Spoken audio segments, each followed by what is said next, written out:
Jonas. Chapitre 1. Or la parole de Yahweh vint à Jonas, fils d'Amittai, en disant: Lève-toi, va à Ninive, la grande ville, et crie contre elle. Car leur malice est montée jusqu'à moi. Mais Jonas se leva pour s'enfuir à Tarsis, loin de la face de Yahweh, et il descendit à Jaffo, où il trouva un navire qui allait à Tarsis. Il paya le prix du transport et y entra pour aller à Tarsis, loin de la face de Yahweh. Mais Yahweh fit lever un grand vent sur la mer, et il y eut une grande tempête sur la mer, de sorte que le navire semblait se briser.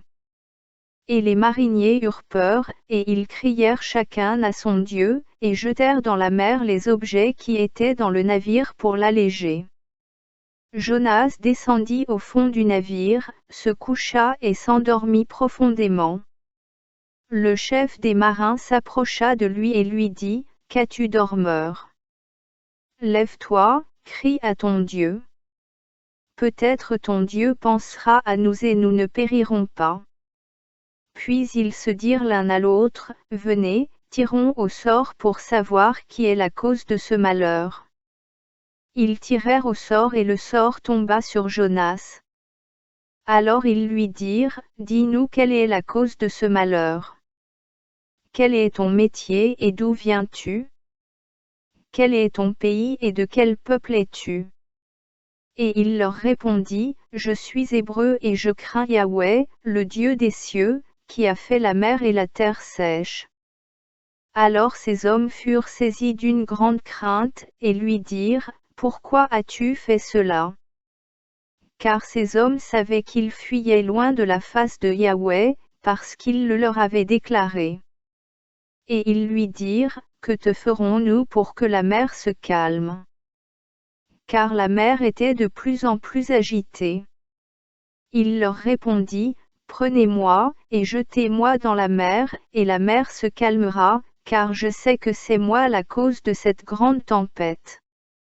Et ces hommes ramaient pour revenir sur la terre sèche, mais ils ne le purent, car la mer s'agitait toujours plus contre eux.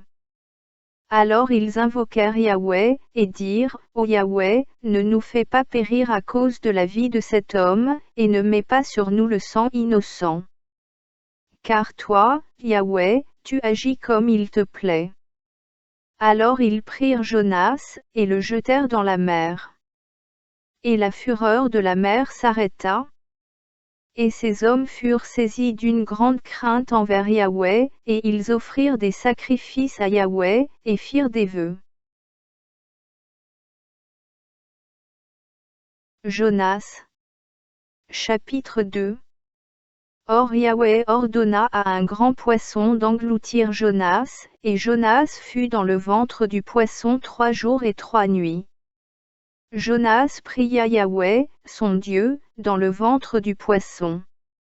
Et il dit: Dans ma détresse, j'ai invoqué Yahweh, et il m'a exaucé, du sein du Sheol, j'ai crié et tu as entendu ma voix.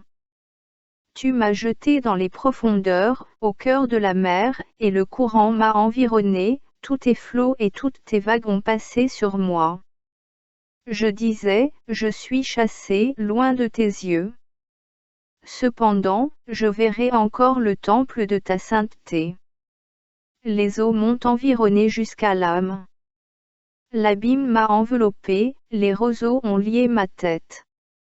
Je suis descendu jusqu'aux bases des montagnes, la terre fermait sur moi ses barres pour toujours, mais tu m'as fait remonter vivant de la fosse, Yahweh, mon Dieu.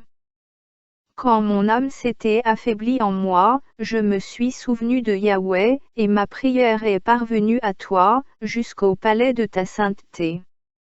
Ceux qui s'adonnent à des vanités mensongères abandonnent ta miséricorde.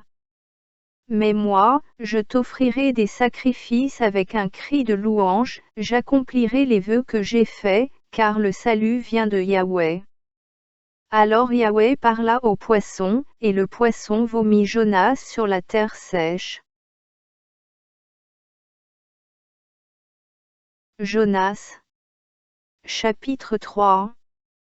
La parole de Yahweh vint à Jonas une seconde fois, en disant, Lève-toi, va à Ninive, la grande ville, et proclame-y à haute voix ce que je t'ordonne. Jonas se leva et alla à Ninive, suivant la parole de Yahweh. Or Ninive était une grande ville devant Dieu, de 3 jours de marche. Et Jonas commença à entrer dans la ville, il y fit une journée de marche, il criait et disait, Encore 40 jours, et Ninive sera renversée. Les hommes de Ninive crurent à Dieu, ils publièrent un jeûne et se vêtirent de sacs, depuis le plus grand d'entre eux jusqu'au plus petit. Et cette parole parvint au roi de Ninive, il se leva de son trône, ôta de dessus lui son manteau, se couvrit d'un sac et s'assit sur la cendre.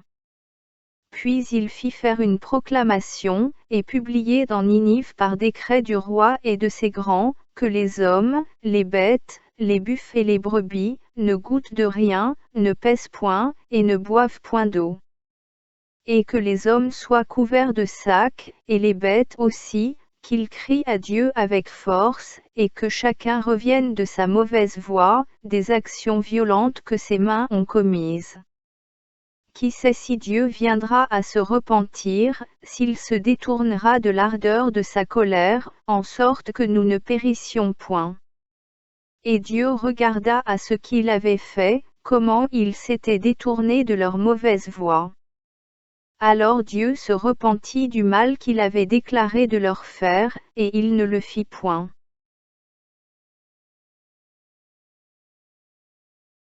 Jonas. Chapitre 4. Mais cela déplut fortement à Jonas, et il fut en colère. Il pria Yahweh et dit, Ô Yahweh, n'est-ce pas là ce que je disais quand j'étais encore dans mon pays? C'est pourquoi j'ai voulu m'enfuir à Tarsis. Car je savais que tu es un Dieu compatissant, miséricordieux, lent à la colère et riche en bonté, et qui te repent du mal. Maintenant donc, Yahweh, prends-moi donc la vie, car la mort vaut mieux pour moi que la vie. Et Yahweh répondit, Fais-tu bien de te mettre en colère? Alors Jonas sortit de la ville et s'assit à l'orient de la ville, là il se fit une cabane et y resta à l'ombre, jusqu'à ce qu'il vit ce qui arriverait à la ville. Yahweh Dieu ordonna à un ricin de croître au-dessus de Jonas, pour donner de l'ombre sur sa tête et pour le délivrer de son mal.